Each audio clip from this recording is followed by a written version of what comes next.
একটা সময় ছিল আমি পাশে বসে অনেককে গেম খেলা শিখাইছি।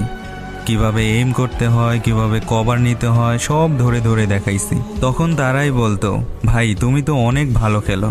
কিন্তু দেখো, সময় বদলাতে বেশি সময় লাগে না। আজকে তারাই এসে বলে, ভাই 1 ভার্সেস 1 খেলবা? আমি খেলি।